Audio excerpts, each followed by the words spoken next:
On the very edge of the Perseus Drift, where starlight fractured into soft rainbows against a veil of ion dust, the exploration vessel HSS Wayfarer dropped out of warp with a gentle sigh.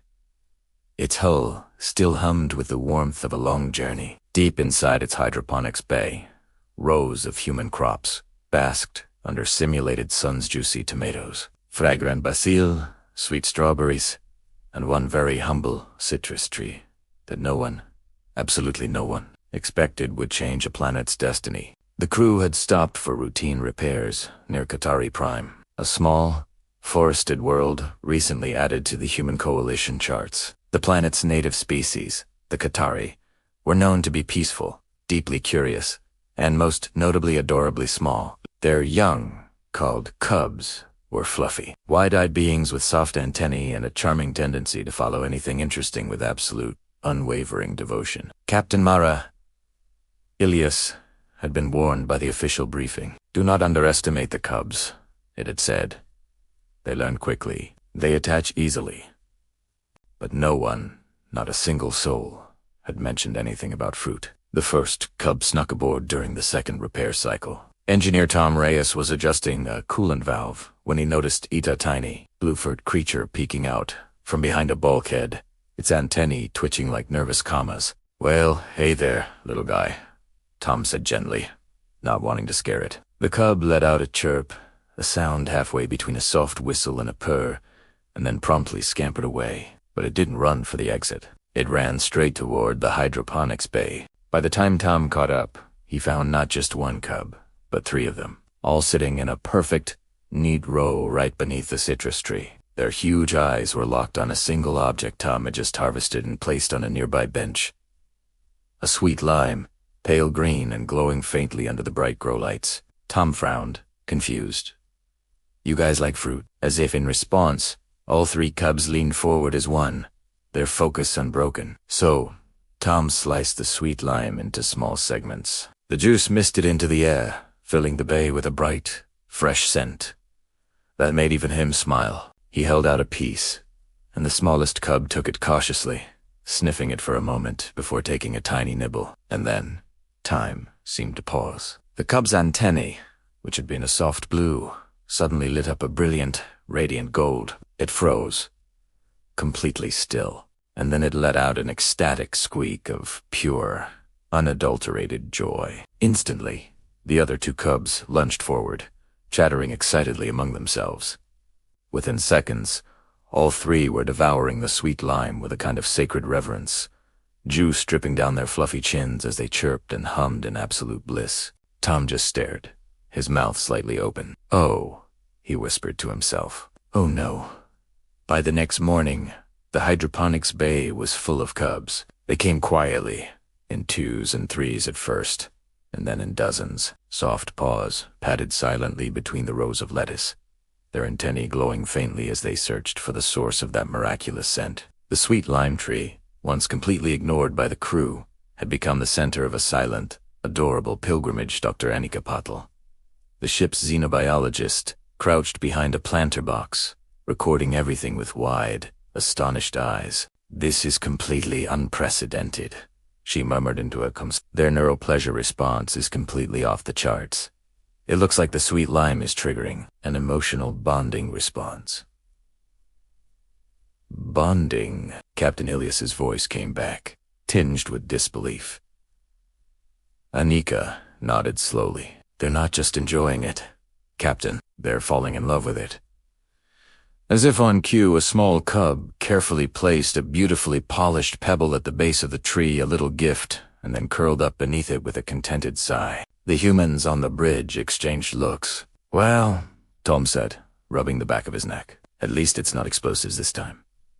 Word of the magical fruit spread like wildfire across Qatari Prime.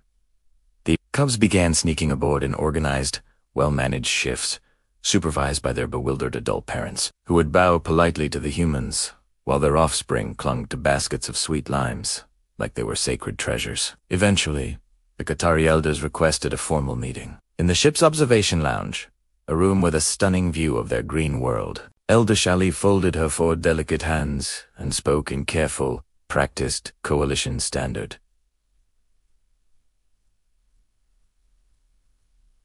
Our cubs return home, changed, she said, her voice soft. They hum strange new songs. They share this fruit with one another. They speak of the humans as the givers of sunshine. Captain Ilias smiled gently. We truly didn't mean to disrupt anything. Shali tilted her head, a gesture of contemplation. Disruption is not always harm. Sometimes it is growth. She paused for a moment. But the sweet lime, it is rare, airy. Our soil does not grow it. Anika leaned forward, her eyes bright with an idea. We can help with that. You see, humans are a strange species. They cross entire galaxies just to grow familiar plants in unfamiliar dirt. They carry seeds with them not as commodities, but as precious memories. And when they see an entire species fall, head over heels in love with a piece of fruit, they don't hoard it or guard it, they share Italiano. Within weeks, human botanists were working side by side with Qatari growers. They were adjusting soil pH, fine-tuning light spectra, and calculating nutrient cycles. They laughed together, learned each other's songs, and traded stories of their homeworlds, while tiny sweet lime saplings began to take root in the rich Qatari soil. And the cubs watched it all, sitting patiently in neat rows, their antennae glowing with a soft, happy gold light. One cub in parte, who the smallest of the first three to come aboard, started, following Captain Ilias everywhere she went. It would perch on her shoulder during ship inspections, curl up beside her chair during meetings, and squeak angrily at anyone who forgot to water the new saplings. Looks like you've got a fan, Tom teased her one day. The captain just smiled, gently scratching the cub's fuzzy head. I think I've got a friend.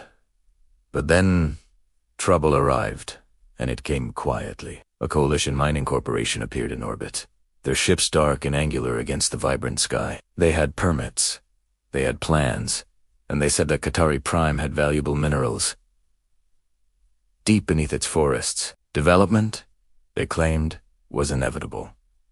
The cubs sensed the change immediately. Their happy humming stopped. They clung to the new sweet lime groves, their antennae dim, their tiny bodies pressed protectively against the young trees. When the corporation sent down its first survey drone, a ring of cubs stood directly in its path, chirping softly but absolutely refusing to move. The humans noticed. Captain Ilias called an emergency council meeting. These groves, Anika said, her voice tight with emotion, they aren't just plants anymore. They've become cultural anchors. They're emotional centers for this entire society. Tom crossed his arms, his face grim. You bulldoze those trees. You're not just clearing land, you're hurting kids. The coalition representative on the call just frowned. With all due respect, Captain, emotional attachment does not override legal resource rights. Captain Ilias leaned forward, her gaze firm and steady. Humanity didn't survive by ignoring emotions, she said calmly. We survived by protecting the very things that made us care. She tapped the table for emphasis. And right now, an entire species cares about sweet lime. What followed would later be taught in coalition ethics courses across the galaxy as the sweet lime precedent. The humans didn't argue with threats. They presented data. They showed neurological scans of the cubs' brains, social cohesion metrics, and long-term stability projections for Qatari society. They showed how the cubs shared sweet limes to resolve disputes, how conflict rates dropped to nearly zero near the groves, how their songs grew richer and their families grew closer. And then they told stories. Tom spoke about his grandmother's lemon tree, back on Earth, and the memories it held. Anika spoke of mango seasons and the sounds of childhood laughter. And Captain Ilias spoke of carrying seeds across the stars, because home is something you grow, not just a place you're from. The Qatari elders stood beside them, silent but resolute, with cubs gathered at their feet, each one holding a slice of sweet lime like a tiny, glowing sun. The coalition withdrew the permits. The forest remained untouched. Years passed. The Wayfarer eventually left Qatari Prime, its mission complete, its crew far heavier with memories than with cargo. As the ship lifted off into the sky, the cubs all gathered below, waving their golden antennae and humming a human lullaby they'd learned from the crew. From the viewport, Captain Ilias watched them, her eyes misty. Think they'll be okay? Tom asked softly beside her. Anika smiled.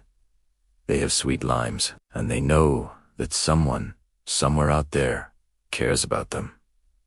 Decades later, when humans returned, they found something extraordinary. Qatari Prime had transformed into a beacon of interspecies diplomacy. Sweet lime groves stretched across entire valleys, tended by generations of cubs who grew up believing that kindness could, and would, arrive from the sky. At the planetary entrance stood a simple monument, a small stone carving of a human hand offering a piece of fruit to a Qatari cub. The inscription beneath it read, "They gave us sweetness when we did not know we needed it, so we learned to share." And across the stars, humanity smiled because that was the thing about humans. They didn't just conquer worlds. Sometimes, just sometimes, they won hearts with something as small and as bright as a sweet lime. Thanks for watching, and if you enjoyed this story, don't forget to like and subscribe for more.